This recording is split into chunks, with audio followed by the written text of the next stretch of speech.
Quarta, 17 de julho. História em formato de sanduíche, parte 1.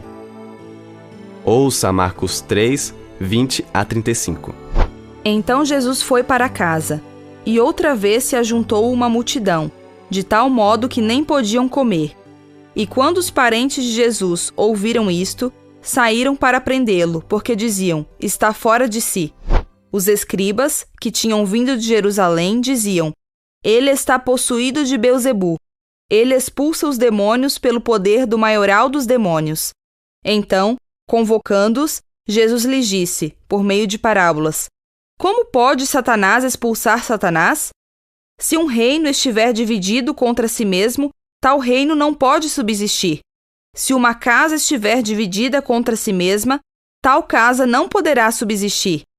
Se Satanás se levantou contra si mesmo e está dividido, não pode subsistir. É o seu fim. Ninguém pode entrar na casa do valente para roubar-lhe os bens sem primeiro amarrá-lo, e só então saqueará a casa dele.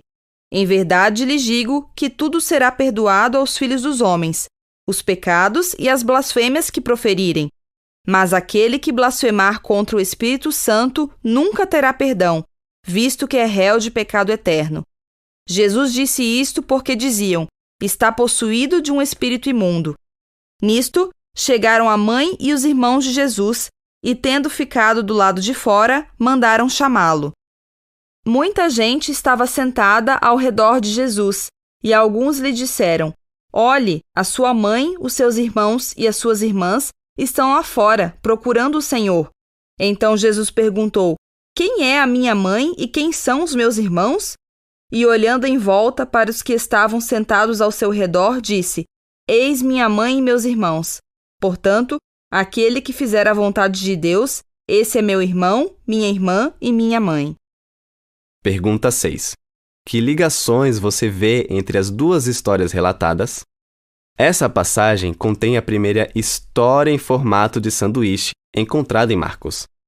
Nessa técnica narrativa, uma história começa e então é interrompida por outra história, sendo que a primeira é completada somente depois. A história externa, que fica na parte externa do sanduíche, fala sobre os parentes de Jesus, que se preparavam para levá-lo à força, porque achavam que ele estava fora de si.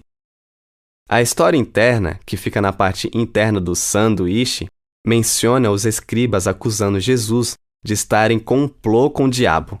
O estudo de hoje se concentra na história interior, encontrada em Marcos 3, 22 a 30. De acordo com Marcos 3, 22, os escribas disseram que o poder de cura de Jesus vinha do diabo. Ele respondeu primeiro com uma pergunta abrangente: como pode Satanás expulsar Satanás? Não faz sentido que Satanás trabalhe contra si mesmo. Jesus passou a falar sobre divisão dentro de um reino, de uma casa e na atuação do próprio Satanás, mostrando que isso destruiria o sucesso deles. Mas então o Senhor virou a mesa e falou sobre amarrar um homem forte para levar os seus bens. Nesse último exemplo, Jesus é apresentado como o ladrão que entra na casa de Satanás, amarrando o príncipe das trevas para libertar seus cativos. Ouça Marcos 3, 28 a 30. Em verdade lhes digo que tudo será perdoado aos filhos dos homens, os pecados e as blasfêmias que proferirem. Mas aquele que blasfemar contra o Espírito Santo nunca terá perdão, visto que é réu de pecado eterno. Jesus disse isto porque diziam: está possuído de um espírito imundo. Pergunta 7. Qual é o pecado imperdoável e o que isso significa?